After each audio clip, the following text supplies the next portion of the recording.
Hello and welcome to the channel. If you're a fan of scary stories, you've come to the right place. On this channel you'll find stories that are true, some are fictional, but as long as they send a chill down your spine and make the hair at the back of your neck stand up. A fair warning though, some stories contain graphic, violent or sexual content, so viewer discretion is advised. So without any further ado, let's get into it. The Color of Television, tuned to a dead channel, written by The Vespers Bell. Nash paused for a moment to look up from the unlit, pothole-ridden street to the crumbling shell of an office building towering over him, just to make sure he'd really seen it. And there it was again. A flicker of white and grey light from a window on the 5th floor, unmistakably recognizable as the comfortingly familiar and wholesome glow from a television. That didn't make any sense though. That building had been one of the first to shut down when it became undeniable that his Rust Belt city's heyday was behind them. It hadn't had electricity since before Nash was born. Even if someone was just squatting or doing drugs up there, they wouldn't have brought up a whole television and power supply with them, would they? Nash glanced around to see if there was anyone else to see what he was seeing, but the street was deserted. He looked back up at the strobing, mesmerizing light, the only light on the entire building and seemingly the only light within view at all. It was like a campfire burning on top of the highest point in all the realm, broadcasting its location to everyone for miles around. Not a smart thing to do, considering what a very unenchanting realm it was. Smart or not, something was making and powering that light, possibly something worth pawning. It was possible, probable even, that the people who put it there were still around, and not at all unlikely that they might be dangerous. But Nash wasn't exactly a pushover either, and it was also just possible enough that the people watching that television were too starved or strung out to put up much of a fight. Reaching into his hoodie's pocket and concealing his butterfly knife in the palm of his hand, Nash moved in to investigate. The building's front door was unlocked, and in fact, it didn't seem capable of closing properly to begin with. Nash didn't risk giving away his own position with his phone light, and made his way using only what meager starlight managed to slip through the filthy windows. As difficult as it was to move quietly through a near pitch black building that he'd never been in before, he somehow pulled it off. He made his way to the nearest staircase and climbed up to the 5th floor. From there, it wasn't hard to find his quarry. The hallway he found himself in was illuminated by the same white and grey flashing light that he had seen from below, only far brighter. It poured out from an open doorway less than halfway down the hall from where he was standing. He listened cautiously for a moment before approaching, but heard no sign of human life. Hugging close to the wall and creeping as silently as he was able, he made his way towards the beckoning light.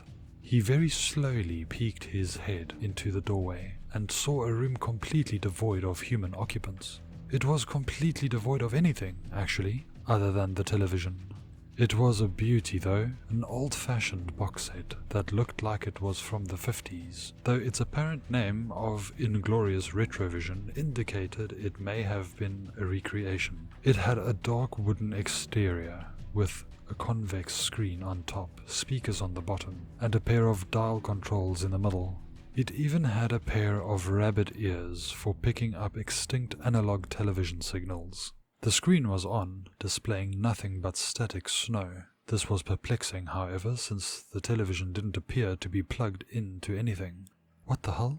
Nash murmured as he stood over the antique device, staring down at it in befuddlement. Without warning, the snow flickered for a few seconds before displaying a black and white title card, accompanied by the speakers playing dramatic music. Nash took a step back in surprise, before actually reading the screen. "Underage serial killers. In my neighborhood, it's more likely than you think." A public service announcement from the Ophion Occult Order. Nash only had time to read it once before the title card was replaced with a black and white image of a young man standing on a picturesque suburban street. He looked to be about 20 years old, with lean, feline features and slicked back black hair. He wore a dark suit and held a lit cigarette in his hand. "Mothers, fathers, I'd like to speak with the little ones for a moment if I may." the man said in a soft tone. Below him flashed the words, James Darling, Master Adaman, Planeswalker, confirmed Demi Aldrich, but don't tell anybody. Hey there, sporthead.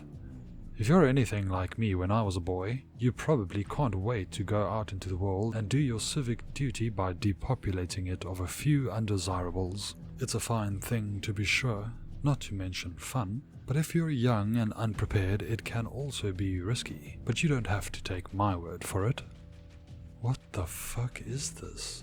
Nash asked, with a bemused smirk, sitting down in front of the old television to watch the surreal show. The scene cut to an image of a young woman, the same age as the man, with the same feline features and dark hair, worn in pigtails as if trying to project an air of innocence. She was in a 1950s dress, matching the overall feel of the show, though her face was less somber than the man's had been. She seemed elated, actually, almost expectedly so. Mary, darling, do you remember why you started killing at such a young age? The man's voice asked from off-screen. Of course, James, darling. It made me feel powerful, she answered chipperly. She held out a cigarette for him to light, to which he kindly obliged. As she took her first puff, the words, Mary, darling, Mistress Adaman, Planeswalker, confirmed Demi Aldrich. Seriously, don't tell anyone, it's a secret, appeared at the bottom of the screen. It's not easy being a little girl, you know. You feel so small, so helpless, so frightened, so dependent on those bigger than you, and yet always scared that the same size and strength you depend on might be used against you. I didn't like being scared. I wanted to be feared. I wanted to be the scariest thing walking on two legs, so that I would never have to be afraid again. And how did you go about doing that, Mary darling? The man asked. With knives, the woman smiled. The scene cut to what looked to be a prepubescent Mary slowly pulling out an artisanal butcher's knife from a wooden block stuffed full of equally ostentatious knives, staring at it with an ear-to-ear smile. You remember what a beautiful set of kitchen knives Mummy had, don't you, James darling? Of course I do, Mary darling. So many beautiful knives, and you weren't allowed to touch them because you were a boy, but I had to learn to cook. That's all Mummy ever used them for though, making us food. But every time I held those knives, I felt safe. Every time I cut or sliced something with them, especially meat, and especially when it was juicy, I felt powerful. So long as I was holding one of those, all it would take was one well-timed, well-placed thrust to end someone's life, no matter how much bigger they were. I know you understand how emboldening holding even a small knife can be. She said this last sentence staring directly at the camera. Nash glanced down at the butterfly knife still in his hand, unable to process the unsettling thought that she had been addressing him directly. But suppose they had a knife, the man proposed. What then? Knives only empower those willing to use them for that purpose. Mommy proved that, the woman replied, her cheerful expression fading out slightly, momentarily distracted by some bitter memory. But even if someone else did have a knife and was willing to use it, it wouldn't matter. And why's that? Because nobody, and I mean nobody, handles a knife like me, she grinned. I knew that if I had a knife with me at all times, I'd never need to be afraid, but Mummy would notice if any of her knives were missing, and she wouldn't have approved of me running around with them. So, I had to get my own knife. The scene cut back to a young Mary, this time gleefully looking over a glass display case of hunting and pocket knives, as happy as a kid in a candy store. You were with me, I think, when I bought my first knife. Yes, you definitely were, because I remember making you promise not to tell Mommy or Daddy that I had it. And of course you talked the salesman into selling it to me and keeping his mouth shut about it. You always were better with people than I was. It cost me $2 whole, 2 whole months of allowance money that I saved up and paid for all in quarters, but it was worth it. It was such a beautiful folding knife. Perfect for keeping secret. I kept that knife on me at all times. I even slept with it, and no one was ever the wiser.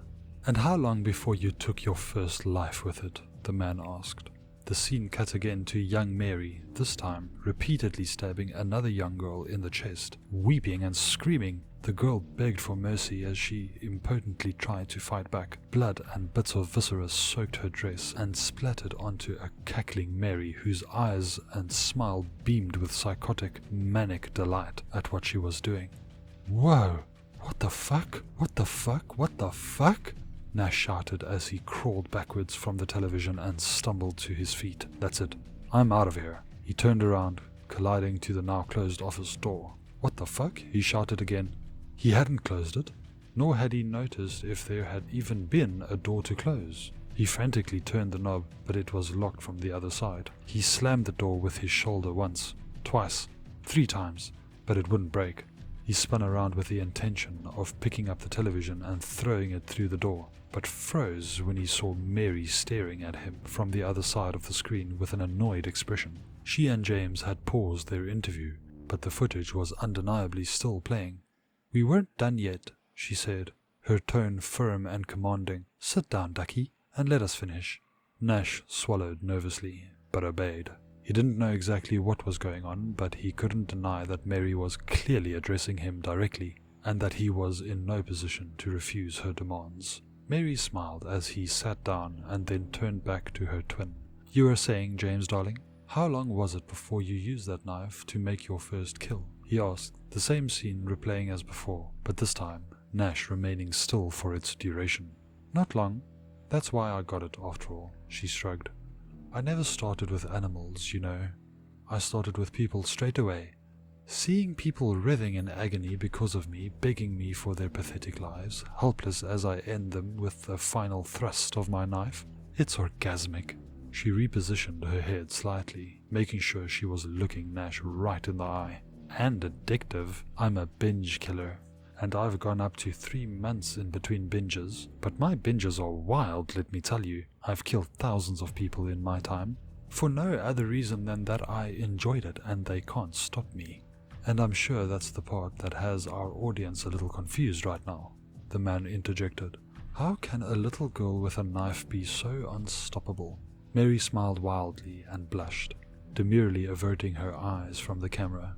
"It's because we had a secret playroom, you and I. When we wanted to, we could turn our closet door into a portal to get to it. We weren't just little kids in there. We were gods. It was a good place to hide stuff too. Stuff like cigarettes or bodies. When the timing worked out, we'd lure people over to our house without anyone knowing, show them our playroom, and then kill them there. We took who we could get, but we both liked killing girls the best. They just scream better, and back in those days especially, they tended not to fight back as much. That's how it was for the first few years, but eventually the high rate of disappearances started attracting some undesirable attention. That made us nervous. I didn't want to end up like Great Uncle Lawrence. Luckily that's when you, clever boy, figured out how to change our playroom's portal into any door or hole we wanted, and the world was our oyster." "Okay, what?" Nash asked, rubbing his eyes. The retrovision seemed to be putting an unusual amount of strain on. "I thought I walked in on some sort of snuff film, but now you're babbling about portals and pocket dimensions. I don't get it. What do you people want with me?" "It seems we have our first audience questions, Mary darling," James said. "How would you like to answer it?" Mary again made direct eye contact with Nash, a wickedly eager grin spreading across her face. "With a demonstration," she beamed. Without warning, she lunged forward, passing through the screen like it wasn't there. She grabbed Nash by the wrist, and before he could offer even a token display of resistance, she had pulled him in through the screen and onto the other side. There was no color there on that side of the screen.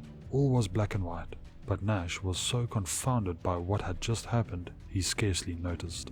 He took in his surroundings in a confused, frantic blur, trying to make sense of it. Above him, the entirety of the sky was overcast with the same static snow he had first seen on the retrovision screen. Only now the ever-shifting black and white dots formed the most unsettling and repugnant patterns if he gazed at them for any length of time. Around him was a neighborhood of identical houses with identical lawns and identical fences. either as a satire of the monotony of suburban planning or just a genuine lack of creativity on the part of the designers. Nash sincerely hoped it was the latter. Standing over him were the darlings, James and Mary, looking exactly as they had on screen, cigarettes in their hands and predatory sparkle in their eyes. "Stay back! Stay back!" Nash screamed as he wildly waved his butterfly knife through the air. The twins exchanged smug glances with one another. "Do you want to take this one, James darling?" Mary asked politely. "I did make a bit of a pig out of myself in our last hunt." "Already forgiven, Mary darling," James assured her. "Besides, you've been the star of this little documentary of ours so far. It would be a terrible creative decision to shift focus now." Mary smiled sharply, turning her head towards Nash, her gaze steely and shark-like. "You call that a knife?" she asked quietly. "This is a knife." She pulled out a 10-inch butcher's knife with a clipped point from the sash of her dress. With a well-honed aim, she threw the knife, impaling the palm of Nash's right hand with it. Dropping his own blade, he screamed in agony, clutching his injured appendage as close to his chest as he could without impaling himself further. "You're welcome," Mary said. She held out her right hand, and the fallen butterfly knife flew into it as if her possession of the blade was an inviolable law of physics in her world. "Remember what I said about knives only empowering those who are willing to use them for that purpose? You've got a knife now, a proper knife. So if you can't use it to protect yourself, that's your own fault." "You fucking psycho bitch," Nash wailed, crimson blood dripping onto the mono-colored ground below him. Mary took a deep inhalation, savoring the scent of it. "So beautiful, too beautiful not to show it in all its glorious technicolor," she mused. "You've got two options here, Rambo. Fight or flight. If you pick flight, I'll give you a head start of 30 Mississippis. Starting now. 1 Mississippi, 2 Mississippi, 3 Mississippi." With a sharp cry, Nash pulled the butcher's knife free from his hand, letting it fall to the ground as he tried to stem the flow of blood. Mary was still counting, her voice taking on a noticeable tone of irritation as Nash's casual disregard for such a lovely knife. He wanted to punch her, to beat her into a bloody stain on the pavement. He really did, but some primal instinct told him that Mary was not wholly human, and that his best chance for survival was to run and hide. So he did, leaving the only weapon he had behind. Mary stopped counting, and she and her brother glared down at the abandoned knife with disdain. "Very poor tactical decision on his part," James said with a shake of his head. "That's going to cost him." "Severely," Mary growled, breaking into a sprint and snatching up the knife as she chased after her prey. As Nash ran, he dripped a trail of blood behind him, its brilliant, vibrant redness amidst the otherwise grayscale world, creating an all-too obvious path for his tormentor to follow. He didn't bother trying to break into any of the other houses. Even if they weren't locked, Mary would just follow the blood and he'd be trapped. So, he just ran. He didn't know what else to do. He kept his head pointed forward, not daring to look up at the abominable sky. When he heard the sound of Mary's feet pounding against the pavement as she chased after him, he didn't look back. His eyes glanced side to side just enough to see that the houses he ran past were not vacant. 4 lorn, barely discernible silhouettes stood in the windows, observing the outside spectacle with a fatalistic but morbid curiosity. When he dared to stare at them for more than an instant, he saw that they were made of the same television static as the sky. That was when the front doors creaked open and the static started pouring out of them like an English fog. It obscured everything around him, growing thicker and thicker by the second. He could feel it as a tingling on his skin, and hear it as a buzzing in his ears. Worst of all, there was no avoiding the patterns now. The patterns in the snow formed a mutating Rorschach test of impossible alien shapes before his eyes, and incomprehensible whispering in his ears. They weren't threatening in the way that Mary was threatening, but through the mere act of being they implied an existential horror far greater than being slaughtered like a lamb. The static itself soon overwhelmed his senses, blinding and deafening and numbing him to all else. The dread sapped his limbs of their strength, sickened him so horribly that he began to vomit. He didn't even know if he was still running anymore or if he had fallen to the ground, but he did have a vague awareness that he was weeping and screaming, desperately trying to block out the static. He was only snapped back to reality by the sensation of Mary's butcher knife carving into him. Technical difficulties. Stand by. Well, boys and girls, I hope you all learned something today. Sure, hunting your fellow man for sport can be a hoot, but it can also be downright dangerous. Mary and I were fortunate to have a secure killing ground and larder, but many of you probably aren't so lucky. And I certainly hope that none of you are lucky enough to have a pet Vogathos to fall back on if you find yourself in a tight spot. Remember, if your quarry gets away, or someone finds their bodies, you'll get caught. And then it's game over, bucko. It's best to wait until you're old enough to be licensed and registered, 18 to 20 depending on your jurisdiction, so that you can kill safely and sustainably. I know that may seem like a long time, but with a little patience, one day you'll be able to kill with the same skill, gratification and impunity as Mary here. Mary laid naked upon the ground, at some point in her frenzy having discarded her dress and taken the opportunity to bathe in Nash's blood. Nearly every inch of her was crimson now, her body the only patch of color amidst the grey that surrounded her. Her chest rose and fell as she panted heavily, her belly gorged with her favorite cuts of meat.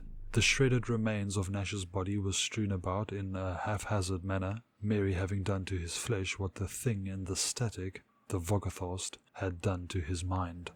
She slowly raised the knife to her mouth and licked it clean, ruby rivulets dripping down her tongue as she savored every last instant of her kill.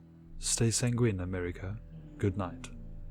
James knelt down to his sister and extended a sweet martini garnished with a maraschino cherry. Thank you, James, darling, she said as she accepted the refreshment. Sorry about the mess. Should we clean up before the next take?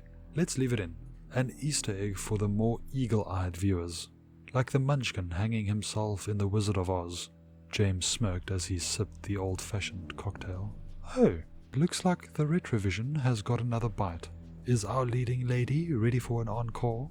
Can I do the whole interview like this, but just act like it's completely normal? She asked excitedly, pulling the cherry off its skewer with her teeth. It'll freak them out so much. A slow, sadistic grin spread across James's face.